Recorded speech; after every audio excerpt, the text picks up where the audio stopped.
बिस्मिल्लाहिर्रहमानिर्रहीम।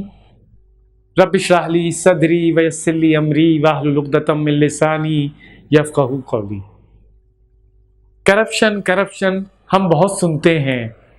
करप्शन हम सब परेशान हैं, हम सब तंग हैं।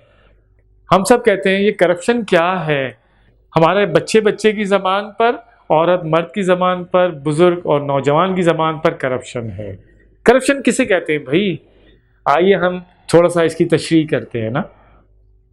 मिन हैसुल कौम, हमें इस करप्शन से बचना है, करप्शन से निजात हासिल करनी है, अपने आप को करप्शन से बचाना है। लेकिन पहले समझ तो लें कि करप्शन कहते किसे हैं।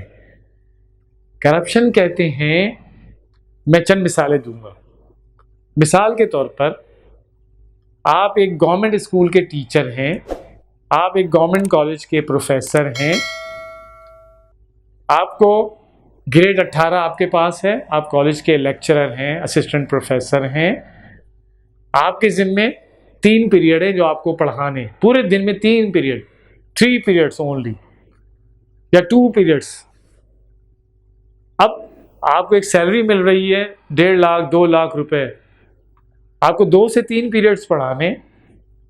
तो एक अच्छा प्रोफेसर वो होगा, एक अच्छा उस्ताद वो होगा जो पढ़ाने से पहले खुद पढ़ेगा, खूब तैयारी करेगा, प्रेजेंटेशन बनाएगा, जो तैयारी करके क्लास में जाएगा, जो पूरी कोशिश करेगा कि मेरी क्लास में 100% हाज़िरी हो। और अगर उसकी 100% हाज़िरी नहीं होगी तो वो अफसोस करेगा, वो कोशिश करेगा कि व्हाट्सएप किया जाए, इनके माँ बाप को शेयरिंग की जाए कि बच्चे नहीं आ रहे ना, क्योंकि उसे मज़ा आएगा। वो 100 इंसानों को पढ़ा रहा है, 100 बच्चे क्लास में। हमारे गवर्नमेंट कॉलेज में एक क्लास में 100 बच्चे होते हैं, 80 बच्चे होते हैं।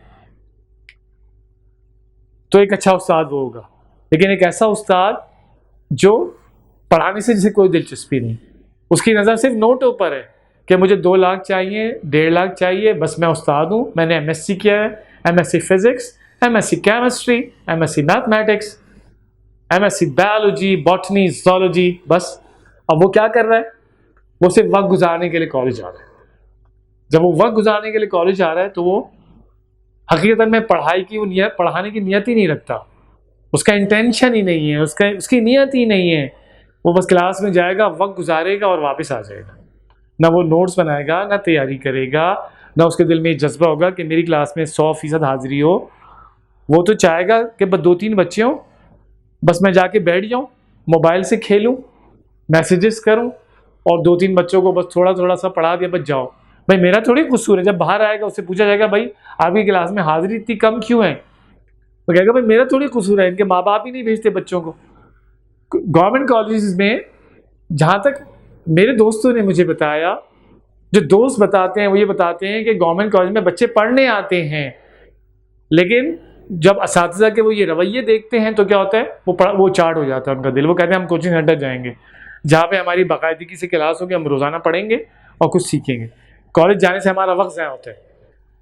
जिन लोगों ने मुझे बताया उन्होंने ये बताया कि ऐसे 20 बच्चे उनसे शिकायत करते हैं कॉलेज जाने से हमारा वक्त ज़ाया होता है। हालांकि वो बड़े टैलेंटेड बच्चे होते हैं और वो कॉलेज में सीखना चाहते हैं, वो चाहते हैं हम डबल सीखें।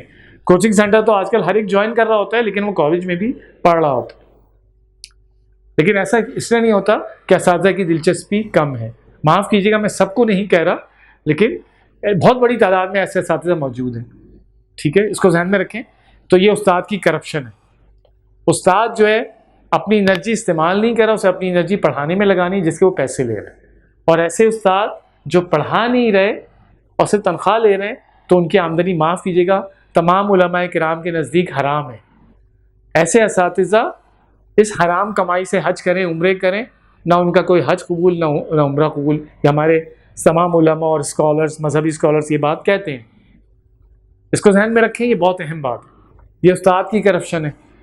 डॉक्टर की करप्शन क्या है? डॉक्टर की करप्शन ये है कि डॉक्टर साहब डॉ यूनिवर्सिटी के पढ़े हैं, बड़े लायक और फाइक हैं।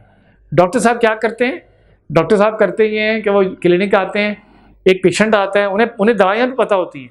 वो चाहते हैं ये 3-4 दफ़ा तो कम से कम मेरे पास आए, हर दफ़ा मैं से 1000 2,000 लूँ। ये 8,000 का मुर्गा मैंने फांस लिया। वो उसको टहला रहे हैं, झुला रहे हैं, 2 दफ़ा के बाद उसका फिर टेस्ट करा रहे हैं, हालांकि वो उसका इलाज करना जानते हैं। अगर उनका बेटा होता, उनका बच्चा होता, कोई उनका रिलेटिव होता, तो वो उसको कोशिश करते बस इस तरह सही हो जाए, भाई मैं बिल्कुल एंड तक इसको लेके चलूँ, ख़त्म कर दूँ, मसला हल कर दूँ। लेकिन उस मसले को प्रोलॉन्ग कर रहे होते, उसको लॉन्ग कर रहे होते हैं मसले को ना, जिससे वो डॉक्टर साहब जो ना करप्शन कर रहे हैं। डॉक्टर साहब एक करप्शन और कर रहे हैं भाई, आजकल के हमारे डॉक्टर एक करप्शन ये कर रहे हैं कि फार्मास्यूटिकल कंपनीज जो है ना, उनसे कहती हैं भाई ये मेडिसिन लिखें, ये लिखें, ये लिखें, हम आपको ना भूरबन का टिकट देंगे, आप आइएगा, सैर कीजिएगा अपनी फैमिली के साथ, बाय ईयर आने जाने का किराया आपको मिल रहा है, और आपके ये चीज़ें फ्री हैं, और ये लिए हम आपको इतने सारे आपके गिफ्ट लाए हैं, उन्हें गिफ्ट मिल रहे होते हैं। तो ऐसे डॉक्टर्स भी करप्शन में मुब्तला हैं और उनकी आमदनियाँ भी हराम है बुनियादी तौर पर। इसे सोचें, खुदा के लिए गौर करें।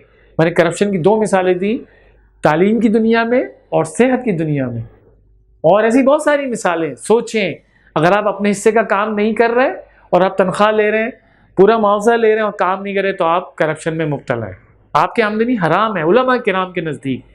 ठीक है, इसको ध्यान में रखें, खुदारा इस पर गौर करें, सोचें। इसी तरह हम अपने घर में एक प्लम्बर को बुलाते हैं, प्लम्बर को पता है कि ये काम इस तरह हो रहा है, वो जानबूझ के काम को बड़ा कर रहा है, जानबूझ के, वो जानबूझ के 2-3 नुक्स और पैदा कर देता है हमारे काम में। फिर कहता है सर ये ख़राब है, ये ख़राब है, ये ख़राब है, ये मैं 2000 रुपये लूँगा, हालांकि वो काम 500 रुपये का होता है। तो हमारा वो जो प्लम्बर है वो भी करप्शन में मुब्तला है, वो भी करप्ट है, वो भी करप्ट है, प्लम्बर भी करप्ट, इलेक्ट्रीशियन भी करप्ट, मुर्गी वाला जिसे मुर्गी खरीद रहे हैं वो नाप तोल में डंडी मार रहा है, वो करप्ट, वो जो है ना फेफड़े और दिल और पता नहीं क्या क्या चीज़ें उसके साथ तोल के दे रहा है, कह रहा है इसमें भी डंडी मार दूँ, वो करप्ट। ऐसी न जाने हम कहाँ कहाँ जाएंगे। खुदा के लिए इस बारे में सोचें, गौर करें। इस वक्त हमारे मुल्क की सूरत हाल ये है कि हम एक तरफ जालिम हैं और दूसरी तरफ मजलूम है। ये मिसाल ज़रा समझ लें, बड़ी काम की मिसाल है। एक तरफ हम जालिम हैं और दूसरी तरफ मजलूम। एक डॉक्टर जुल्म कर रहा है और उस डॉक्टर पर प्लम्बर जुल्म कर रहा है, इलेक्ट्रीशियन जुल्म कर रहा है, सब्जी वाला जुल्म कर रहा है, उस पर इंजीनियर जुल्म कर रहा है। उसके जब वो घर बनाता है डॉक्टर, तो जो काम करने वाले मजदूर हैं वो जुल्म कर रहे होते हैं। इसी तरह एक टीचर अगर कहीं पर जुल्म कर रहा होता है, कॉलेज के अंदर जुल्म कर रहा है, यूनिवर्सिटी में जुल्म कर रहा है, तो उस पर भी जुल्म हो रहा है। हम बेक वक्त जालिम भी हैं और मजलूम भी हैं। मेरी इस मिसाल को गहराई में सोचें। खुदा के लिए हम सब जो है ना जालिम बने और ना मजलूम बने। ये बहुत बड़ा नुक्ता है, इसको ध्यान में रखें। हमें ना जालिम बनना है और ना मजलूम, यानी हम मजलूम भी नहीं बनेंगे, क्योंकि जब हमारे मुल्क के अंदर हम एक कल्चर आम हो जाएगा, अच्छा कल्चर आम हो जाएगा, जब लोग करप्शन से बचने की कोशिश करेंगे, तो उसके नतीजे में क्या होगा, ना कोई जालिम रहेगा और ना कोई मजलूम, और अमन व इंसाफ, अदल व इंसाफ का क़याम होगा और हम सब बेहतरीन ज़िंदगी गुजारेंगे। बहुत शुक्रिया, जज़ाकल्लाहु खैर, वस्सलामु अलैकुम वरहमतुल्लाह।